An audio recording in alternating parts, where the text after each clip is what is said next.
Bonjour à tous, je vous retrouve pour un cours pour les classes de seconde sur les notions de fonction. Donc un cours assez long à cette fois-ci. Et puis on va avoir pas mal de méthodes pour essayer de comprendre bien tous les points de ce cours-là qui est très important pour les prochaines études de fonction que vous allez faire. On va commencer par une première petite définition de l'ensemble de définition d'une fonction.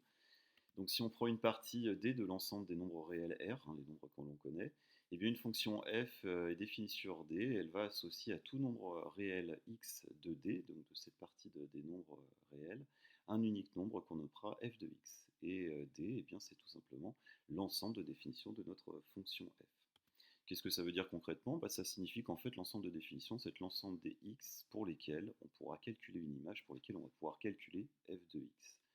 On va voir ça tout de suite avec un exemple pour essayer de mieux comprendre ça. Et je vous propose un petit exercice méthode où on a trois fonctions et on va devoir trouver leur ensemble de définition. On va commencer par la première fonction, la fonction f, qui est une fonction polynôme, cette fonction 2x cube plus 4 tiers de x carré moins 2x plus 7. Fonction polynôme de degré 3 même, puisque le degré le plus important pour les x, c'est 3. Et bien en fait, si je remplace x par n'importe lequel des nombres que je connais, eh bien, je vais pouvoir calculer ce 2x cube plus 4 tiers de x carré moins 2x plus 7 sans aucun problème. Et dans ce cas-là, eh bien, l'ensemble de définition de ma fonction, ça sera tout simplement R. Voilà, je peux la calculer, je peux calculer f de x, quel que soit le x que l'on me donne. On va noter du coup d de f égale R avec un f en indice de d. Pour la fonction g, ça va être une fonction quotient parce qu'on va retrouver des x au dénominateur d'une fraction. Et dans ce cas-là, il faut être vigilant parce qu'en fait, un dénominateur dans une fraction, comme vous le savez, eh bien, il ne peut pas être nul. Donc du coup, il va falloir qu'on cherche un petit peu les x qui vont annuler ce dénominateur-là. Donc du coup, on va chercher les x tels que x plus 1 fois 3x moins 2 est égal à 0. Voilà, ça nous fait une petite équation à résoudre, c'est ce qu'on appelle une équation produit. Et on sait que cette équation produit est équivalent à soit x plus 1 égale 0, première parenthèse, soit 3x moins 2 égale 0, notre deuxième facteur. Donc ça nous donne ces deux petites équations-là qu'on va résoudre simplement. La première, x plus 1 égale 0, nous donne tout de suite x égale moins 1. Et la deuxième, 3x moins 2, 3x moins 2 égale 0, ça nous donne tout d'abord 3x égale 2, et enfin 3x égale 2 tiers. Donc ces deux valeurs-là, moins 1 et 2 tiers, c'est les deux valeurs qui vont annuler notre dénominateur. Donc du coup, il va falloir qu'on les retire de l'ensemble des nombres réels x parce que notre fraction ne va pas exister pour ces deux valeurs-là. Donc on les retire et la notation elle est comme cela. D de g égale R, privé 2, cette petite barre veut dire privé 2, moins 1 et 2 tiers que l'on va mettre entre accolades parce qu'ici il s'agit des nombres moins 1 et 2 tiers. On passe ensuite à notre fonction h qui a une racine carrée avec des x sous le radical. Et dans ce cas-là, pareil, il va falloir être vigilant parce qu'on sait très bien que ce qui est sous une racine carrée ne peut pas être négatif. C'est pas possible. Donc dans ce cas-là, nous on va chercher tout simplement tous les x tels que 3x moins 2, c'est-à-dire ce qu'il y a sous la racine carrée, est supérieur ou égal à 0, c'est-à-dire qu'on pourra calculer la racine carrée de ce 3x moins 2. On va la résoudre simplement comme on résout une équation. Ça nous donne 3x supérieur ou égal à 2. Et enfin, x supérieur ou égal à 2 tiers. C'est-à-dire que les x pour lesquels on va pouvoir calculer notre racine carrée, ça sera les x qui sont supérieurs ou égal à 2 tiers. Et ça se note d de h égale 2 tiers plus l'infini, avec, en prenant bien 2 tiers, parce que quand ça vaut 0, il n'y a pas de souci, racine carrée de 0, on va pouvoir le calculer. Maintenant, on va passer à la notion d'image et antécédent, une notion importante qu'on va voir aussi bien du point de vue algébrique, calcul, et que du point de vue graphique, pour essayer de bien faire le lien entre les deux. Donc pour un nombre a qui est un nombre de notre ensemble de définition de notre fonction f, si on a f de a qui est égal à b, et bien dans ce cas-là, on pourra dire que b est l'image de a par la fonction f. Je vous rappelle que b est égal à f de 1 dans la définition qu'on a donnée au début. Et A, c'est ce qu'on appelle un antécédent de B par la fonction f, c'est-à-dire que A, c'est le nombre x par lequel on va obtenir B si on passe par la moulinette de notre fonction. Quelques petites remarques, une fonction ne peut avoir qu'une seule et unique image, il ne peut pas y en avoir deux. Par contre, au niveau des antécédents, la fonction peut très bien en avoir 0, 1, 2, 3, voire une infinité. Pas de problème, par contre, du coup, il faudra être vigilant de ne pas oublier des antécédents. Donc je vous propose une petite méthode pour faire le point là-dessus. On va calculer une image et un antécédent de façon algébrique et on vérifiera de façon graphique pour comprendre un petit peu le lien. Et on va le faire sur la fonction f de x égale x au carré plus 1. Donc on nous demande dans un premier temps de calculer l'image de 1, de retrouver ce résultat graphiquement, et enfin de calculer le ou les antécédents de 5, s'il y en a, et de retrouver le résultat graphiquement. Pour calculer l'image de 1, c'est tout simple, on calcule f de 1. C'est-à-dire que dans notre expression ici, on va remplacer x par 1. Donc on calcule f de 1, ça nous donne 1 au carré plus 1, qui fait 2. Donc du coup, l'image de 1 par la fonction f, c'est 2. f de 1 est égal à 2. Graphiquement, eh bien, je vous propose ici la représentation graphique de notre fonction f, c'est une parabole. Et pour trouver les images de 1, eh bien, ce qu'on va faire, c'est qu'on va se placer au point d'abscisse 1. On va les rejoindre verticalement la courbe. On arrive ici à ce point-là. Et ensuite, on va lire l'image de 1 sur l'axe des ordonnées. Et ici, on lit que l'image de 1, c'est bien 2. On retrouve le résultat qu'on avait trouvé algébriquement. Maintenant, on passe aux antécédents. Et on nous demandait de trouver le ou les antécédents de 5 par la fonction f. Eh bien, calculer les antécédents de 5 par la fonction f, c'est trouver les x tels que f de x égale 5. On doit trouver les x tels que f de x égale 5. Ça revient, si on a écrit que f de x égale 5, ça revient à trouver que x carré plus 1 est égal à 5. Le f de x, je l'ai remplacé par son expression. X carré plus 1 égale 5. Donc ça nous fait une petite équation. Là, vous aurez, donc là, on a une équation avec des carrés dedans, mais c'est à votre niveau de seconde, il n'y a pas de souci particulier. Donc du coup, ça c'est équivalent à x carré est égal à 5 moins 1, c'est-à-dire x carré égale 4. Et là, du coup, il y a deux solutions, racine de 4 et moins racine de 4. Attention, il ne faut pas oublier moins racine de 4, c'est-à-dire 2 et moins 2.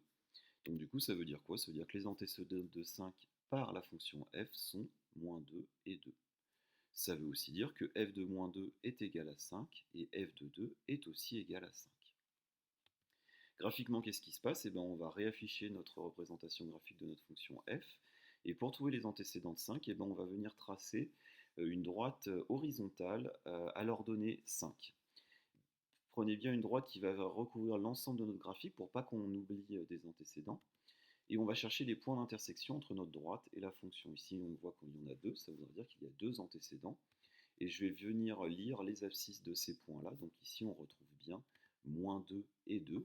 On retrouve les résultats qu'on avait calculés algébriquement et on les retrouve ici graphiquement. Voilà, grâce à cette méthode, vous pouvez trouver soit algébriquement par le calcul vos images et antécédents, soit de façon graphique. On va passer à la représentation graphique, ça va être assez simple. Pour tracer la représentation graphique d'une fonction, on va tout simplement faire un tableau de valeurs. Et ça nous permettra en fait d'avoir accès aux coordonnées de certains points de la courbe qu'on placera dans un repère et ensuite on pourra les relier. Je vous propose un exemple pour bien illustrer ça. On va utiliser la même fonction qu'avant, la fonction f définie sur R par f de x égale x carré plus 1. On va faire un tableau de valeurs. Donc le tableau de valeurs, on met toujours en première ligne x et en seconde ligne f de x, ou g de x ou h de x suivant le nom de la fonction. Et ensuite, les points pour lesquels on va représenter notre courbe. Donc là, j'ai décidé, moi, de passer entre moins 2 et 2. Et on va venir calculer les images de moins 2, de moins 1, de 0, de 1 et de 2. Donc c'est ce qu'on va faire. Pour moins 2, je calcule f de moins 2, ça me donne moins 2 au carré plus 1, qui nous fait 4 plus 1, c'est 5. Pareil là, f de moins 1, c'est 2, f de 0, c'est 1, f de 1, c'est 2, et f de 2, c'est 5. Et bien, grâce à ce tableau de valeurs-là, grâce aux 5 dernières colonnes, je vais avoir les coordonnées en fait de 5 points que je vais pouvoir lire par colonne tout simplement. La première colonne avec comme résultat moins 2, 5 me donne les coordonnées de mon premier point, moins 2 et 5. La deuxième colonne me donne les coordonnées moins 1, 2 pour mon deuxième point. Et ainsi de suite pour les trois suivantes, 0, 1, 1, 2 et 2, 5. Donc du coup, il va ne plus que nous rester à placer ces points-là dans un repère et ensuite à les relier. Donc je vous propose ici un repère. On place le premier point, moins 2, 5. Le deuxième point, moins 1, 2. Le deuxième point, 0, 1. Ensuite le point 1, 2. Et enfin le point 2, 5. Et ensuite, on relie ces points-là et on a notre graphique qui apparaît. Vous voyez, pas bien compliqué. Voilà, pas faire d'erreur de calcul et pas se tromper entre abscisse et ordonnée, bien entendu. Ensuite, on va attaquer l'avant-dernier point, les résolutions graphiques d'équations et d'inéquations, et on va voir déjà les équations du type f de x égale k égale un nombre, et f de x inférieur ou supérieur d'ailleurs à un nombre, c'est exactement la même méthode. Pour ce faire, je vous propose de le faire à travers un exercice guidé, c'est je pense le plus simple pour bien le comprendre. On reste sur notre fonction qu'on commence à bien connaître, hein, notre fonction f de x égale x carré plus 1, et on nous demande de résoudre l'équation graphiquement f de x égale 2 et f de x inférieur ou égal à 4. Donc pour le petit a, eh bien, on trace notre représentation graphique de notre fonction. Et pour f de x égale 2, je vais venir placer une droite horizontale à l'ordonnée 2. Ça ressemble beaucoup à ce qu'on a fait pour les antécédents, c'est exactement la même chose d'ailleurs. Et je cherche les points d'intersection, tous les points d'intersection entre ma droite et ma représentation graphique. Donc ici on en a deux. Et je vais lire les abscisses de ces points d'intersection. Et ici je lis moins 1 et 1. Ça veut dire que les solutions graphiques de l'équation f de x égale 2, c'est tout simplement moins 1 et 1. On n'oublie pas de conclure S égale moins 1 et 1 entre accolades pour que les choses soient bien claires, et puis de laisser les traits de construction aussi sur le graphique, c'est important.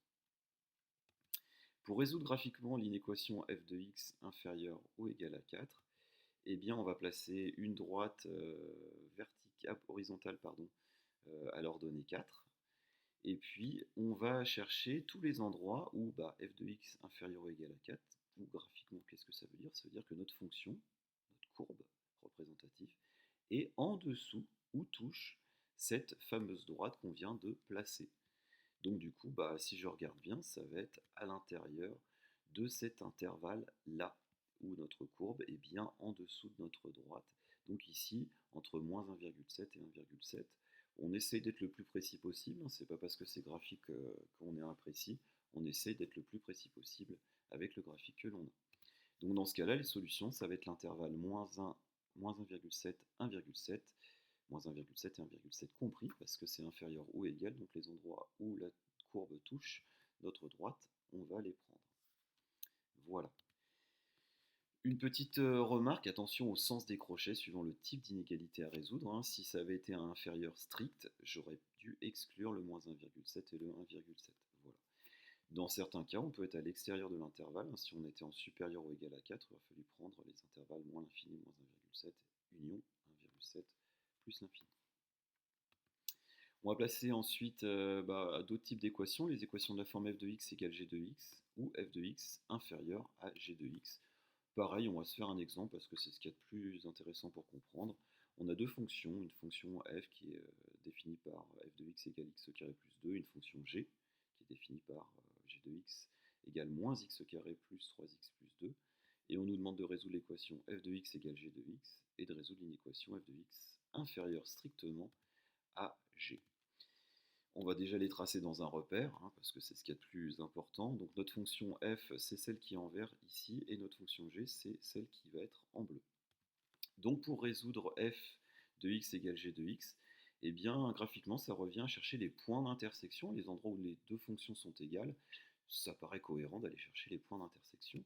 Donc ici on a deux points d'intersection, et on va tout simplement lire les abscisses de ces deux points d'intersection. Donc ici on lit 0 et 1,5. Donc ça veut dire que les solutions de l'équation f de x égale g de x, c'est 0 et 1,5 notés entre accolades. Pour l'inéquation f de x inférieure strictement à g de x, eh bien on va chercher les endroits où la courbe f est en dessous strictement de la courbe g. Du coup, ces endroits-là, c'est tout simplement sur ces intervalles. On veut que la fonction qui est verte ici soit en dessous. On voit bien que c'est cet intervalle-là. Attention, c'est en dessous strictement, c'est-à-dire que les endroits où elles se touchent, où elles sont égales, on va devoir les exclure. Donc dans ce cas-là, les solutions, c'est 0, 1,5, où on exclut 0 et 1,5. Voilà, pas de gros complexité. Bien faire le lien entre cette expression-là, f de x égale g de x, et puis qu'est-ce que ça veut dire graphiquement? Ça veut dire que c'est les endroits où les courbes se rencontrent, donc on cherche les points d'intersection. On va attaquer le dernier point, les parités de fonctions. Donc on va voir les définitions de fonctions paires et de fonctions impaires. Donc si on a une fonction f qui est définie sur un ensemble des deux f, on dit qu'elle est paire lorsque pour tout x appartenant à l'ensemble de définition, on a f de moins x égale f de x. C'est-à-dire que si on remplace x par moins x dans son expression, on retombe sur la même expression de f, tout simplement. Je vais vous donner un exemple, hein. Si on prend la fonction f définie par f de x égale x exposant 4, On nous demande de montrer qu'elle est paire. Eh bien, on va tout simplement calculer f de moins x. C'est ce que je calcule. Donc, je remplace moins x par par moins x. Ça me fait moins x exposant 4. Et ça, c'est tout simplement égal à x puissance exposant 4 parce que le moins exposant 4 va être supprimé avec la règle des signes. Donc dans ce cas-là, on a bien f de moins x qui est égal à x. On a donc f qui est paire. Il y a une petite conséquence à cette parité, à fait qu'elle soit paire.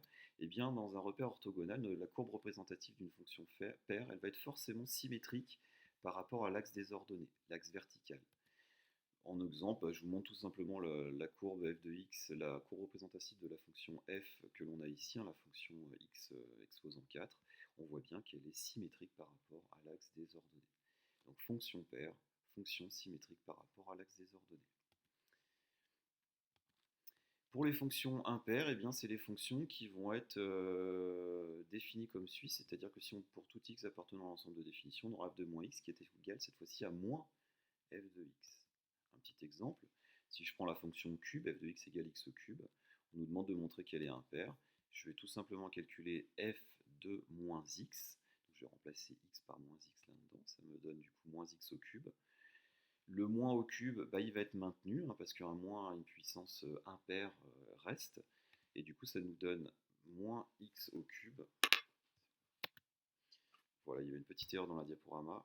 Et ça nous donne moins x au cube, c'est-à-dire moins f de x. Moins x au cube, c'est bien moins f de x. Et dans ce cas-là, on a une fonction qui est impaire. Et il y a une petite conséquence aussi, une conséquence de symétrie, comme on a vu pour les fonctions paires. Et bien pour une fonction impaire, elle va être symétrique par rapport à l'origine du repère. Donc là, je vous ai tracé la représentation graphique de notre fonction cube qu'on avait étudiée en exemple.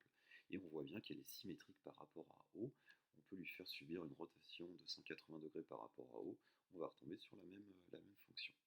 Voilà, donc fonction impaire, fonction symétrique par rapport à l'origine. Une dernière petite remarque qui est en rapport avec ce que je vous ai dit, qui vous aidera peut-être pour les calculs, pour les parités de fonctions. Si on a un nombre n pair, moins x à la puissance n est nécessairement égal à x puissance n, c'est-à-dire que le moins va être supprimé. Par contre, si n est impair, dans ce cas-là, moins x à la puissance n, ça va être égal à moins x à la puissance n, c'est-à-dire qu'on va maintenir le moins et on va pouvoir le sortir de la parenthèse. Voilà, c'est le point le plus important et qui pourrait vous aider pour les calculs de parité de fonctions. Voilà, je vous remercie d'avoir suivi ce cours et puis je vous souhaite une bonne journée. Au revoir.